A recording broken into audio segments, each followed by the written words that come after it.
બ્રહ્માએ નારદજીને કથા કહી છે, નંદીશ્વર એને મહામુનિઓને આ કથા કહી છે બાપ.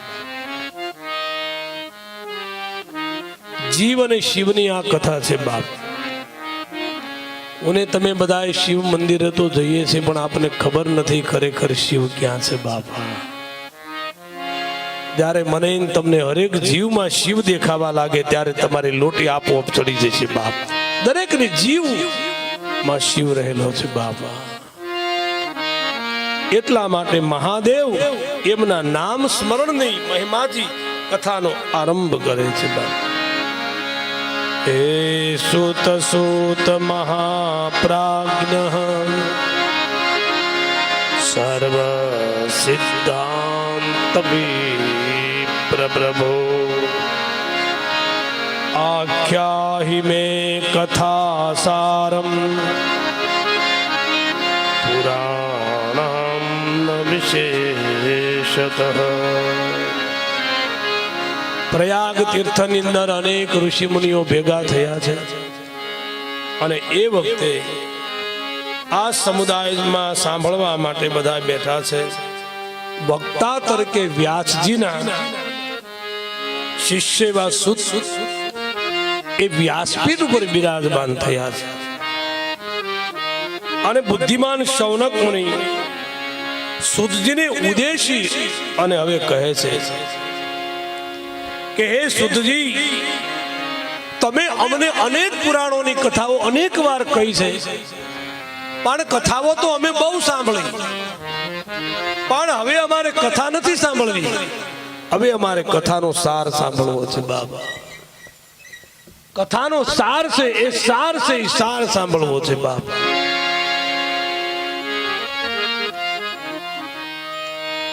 કથાઓ તો બધાએ બહુ સાંભળી, પણ કથાનો કહેવાનો મૂળ હેતુ એ હવે શ્રવણ કરવાનો છે બાપ. એટલા માટે કહ્યું કથા સ્વાંત સુખાય હરિગુણ ગાથા. સ્વાંત સુખાય હરિગુણ ગાથા. આ અંદરના સુખ માટે કથા છે બાપ.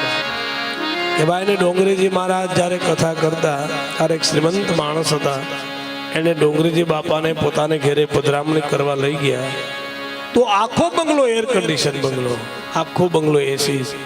ડોંગરેજી મહારાજ પૂછે છે કે ભાઈ આ બંગલો તો કે બાપજી આપની કૃપા છે, મારો બંગલો છે, 3 દીકરા છે, એને પણ ખૂબ સારા ધંધા બિઝનેસ છે, આટલી જમીન જાયદાદ. અરે ડોંગરેજી મહારાજ એટલું જ બોલ્યા કે વાલા, મારા પ્રભુએ તને એક ખામટું આપી દીધું લાગે છે. ત્યારે કહ્યું હા બાપા. તો પછી ડોંગરેજી મહારાજે કહ્યું કે આખો બંગલો એસી છે? તો કે હા, આખો બંગલો એર કન્ડિશન છે.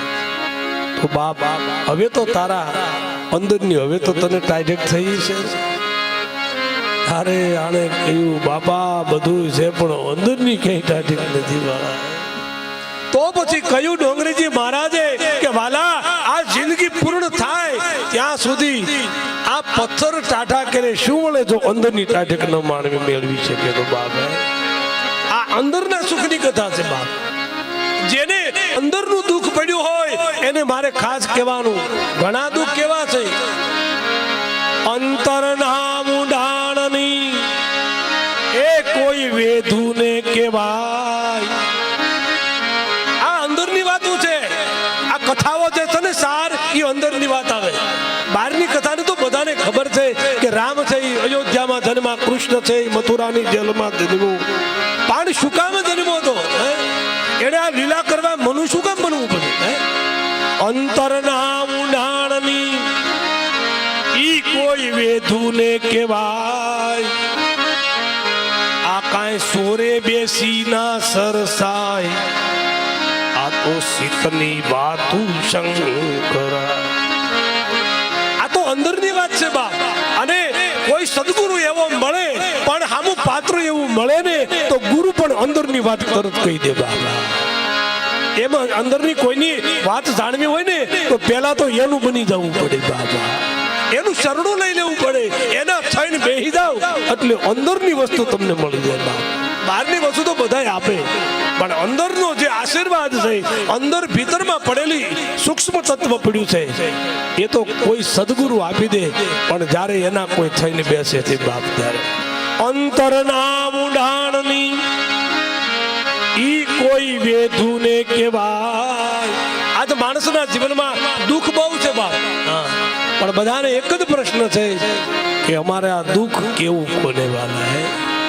ક્યાંક કોઈને કહેશું ને કોઈક એકાદું ઉબાડીઓમાં મૂકી દે તો આ કાંઈ જને તેને વાતો ન કરાય, નકર આપણા જીવનમાં કોઈ આગ લગાવી દે બાપ. એટલે કહ્યું અંતરના ઊંડાણની એ કોઈ વેધુ ને કહેવાય, પણ સોરે બેસી ના સરસાય શીતની વાતું સંગ.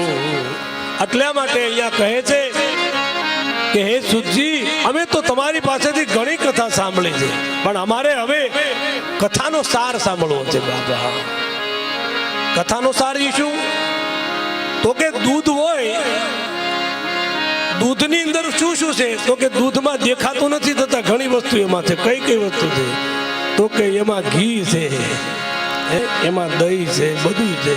પણ એમને ન મળે, માખણ છે, ઘી પણ છે, સુંદર મજાનું મીઠું, પણ એ ક્યારે મળે? તો કે એને પેલા મેળવણ કરવું પડે, અને પછી એને ગોળીમાં નાખી, સંસાર રૂપિયા ગોળી છે, અને એ ગોળીમાં નાખ્યા પછી બધાય ગામના ભેગા થઈ હાથમાં રવાઈ લઈ અને બધાય મણે મંથન કરવા, અને માખણનો પીંડો જે બહાર આવે એ છે મારો મહાદેવ સ્વયં શિવ બાપા. આનંદ એ મારા મહાદેવનું રૂપ છે બાપ. આખું ગામ એક બને અને આનંદ થવા લાગે, હરી હરી શિવ શિવ થવા લાગે, તે સમજી લેજો આ માખણનો પીંડો આવી ગયો હાથમાં બાપ. અને એ માખણના મીંડા પીંડો મળ્યા પછી એને પસાવી શકીશું કે કેમ, એ બહુ મહત્વની બાબત છે બાબા. આ પશુઓને બહુ અઘરું છે બાબા. કોઈ પસાવી શક્યા છે, અને એકવાર પસાવી લો ભજનને, સત્સંગને, સાચી સમજણને, પછી કાંઈ ન કરવું પડે. માનને મેલીને આવો મેદાનમાં, પછી કરવું પડે નહીં કાંઈ. આ માન સન્માન બહુ મેળવ્યા હોય ને, પછી એને એમ થાય કે આવા નાના એવા મંડપમાં આપણે બેહાય, અહીં હેઠું થઈને બેહાય ન બેહાય, એટલે ન બેહીએ. હું કરું એ જ અજ્ઞાનતા, પણ શકટનો ભાર દે શ્વાન તાણે. આ તો કુદરું ગાડા છે, હાલ્યું જાય, અને કુદરાને એમ થાય કે આ ગાડાનો ભાર હું ઉચકું છું વાલા. એમ મારા તમારા જીવનમાં હું પણ છે બા. જેને ભક્તિ કરવી હોય, મંદિરે જાતા હોય, જેને ગુરુની કંઠી પહેરી હોય, એની બહુ જવાબદારી હોય બા. ઈ હું ન છોડે ને તો પછી એ હું કંઠી કામની બાબા. બધાને અરે હળી લ્યો, મળી લ્યો. આ તો કંઠી પહેરી હોય, મંદિરે જાતો હોય, અહંકાર નો પાર નો હોય. હવે બોલ્યો મહાદેવ કે તારું મારે કાંઈ કામ નથી, ખોટું આવ્યું. પેલા તારું હું છોડી દે. આ કથા શું કામ કરવાની છે? હું ને મારવા માટે કથા છે, યાદ રાખજો બાપા.